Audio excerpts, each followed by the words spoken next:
Hello, I'm Vine and today I have for you a build that is a counterweight to the 1984 Empire build. But because I already made the most ethical Empire build, this one is just Utopian communism. And before we start, a disclaimer. Yes, I know that shared burdens is not a real communism, because real communism living standards would reduce consumer goods upkeep to 0.2, reduce happiness by 20% and cut POP's food upkeep by half. Also, taking this civic would dissolve any non-egalitarian faction, block them from spawning and purge any leader with different ethics than egalitarian. But we only have one mimicical civic in vanilla Stellaris, and that's shared burdens. So shared burdens it is. Also, a couple weeks ago I made a survey asking, do you know what Utopia even is? Welp,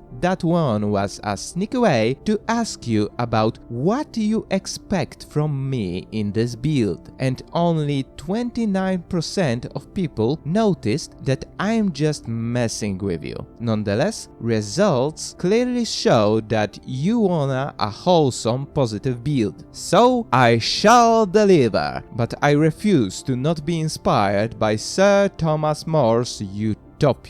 With this out of the way, let's seize the means of production.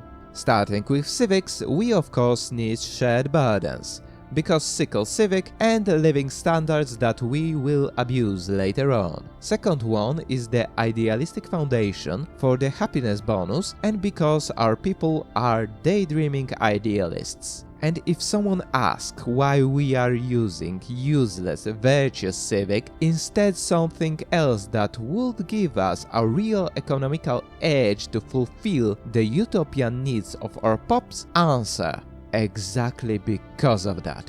Now we have one ethics point remaining since the rest are locked in fanatic egalitarian. So here we have an option to make the build more communist or utopian. For more communist feel, take Materialist ethics and Relentless Industrialist later on as third civic. For more utopian vibe, go with Pacifist and choose Agrarian Idyll for the third civic. But those options are not mandatory, do whatever you like. Next is Origin. Here we must take life seeded, as for the perfect state for its citizens, we need the perfect planet for its inhabitants. And finally, traits. Communal, just because of the name, more recommended than required. Conservationist, for minus 10% consumer goods upkeep reduction. Nonadaptive, believe it or not, for minus 10% habitability.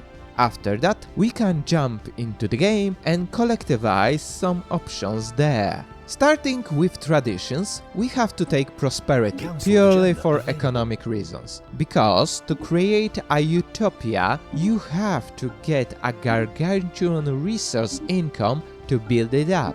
Then, from edicts, we must take recycling campaign for another minus 10% consumer goods upkeep reduction.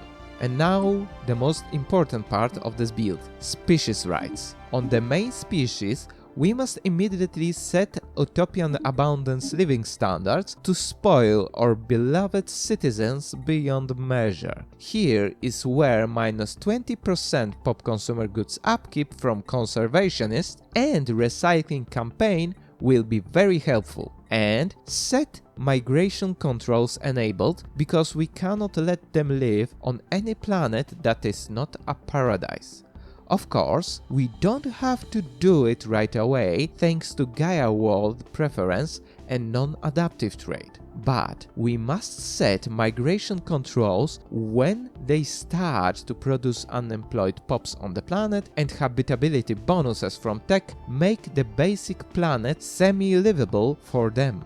Now, for all other Xenos, residents, shared burden living standards, no migration controls. They are not the citizens of our utopia, and even if they deserve to be treated equally, they are simply less equal than our main species. After this, we must play as one planet until we get some Xenos via migration, conquest or trade.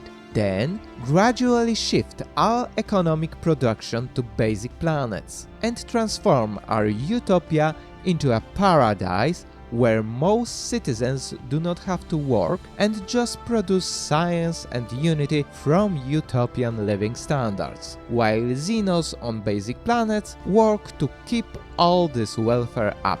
The best part of this build? This still counts as fanatic egalitarian gameplay, and everybody has bonuses to happiness and stability on all planets because this is equal and fair. Time for evaluation. In multiplayer, it's shaky. One planet play with life-seeded origin is not a bad strategy, but what we are doing later with it is really off meta. Also, the idealistic foundation is a hindrance here. Overall, you can squeeze some value out of it in the early game only. In single player, it's not that bad. That some value I mentioned can help you quickly vassalize and integrate neighbors. You can also straight up conquer them. That's quite a tempo play and a good strategy for single if you hold back with deindustrializing capital until the mid-game. As for roleplay, you are a social utopist. You take a moral high ground by creating a real paradise, and you even give a fair deal to the workers that are keeping it alive, no matter that they get way less than the citizens. They are still happy with it, so it's moral, virtuous, and good. Anyway, what do you think about this build? Write your opinion in the comments and remember to check out the community tab to vote on the next Stellaris build. See you later!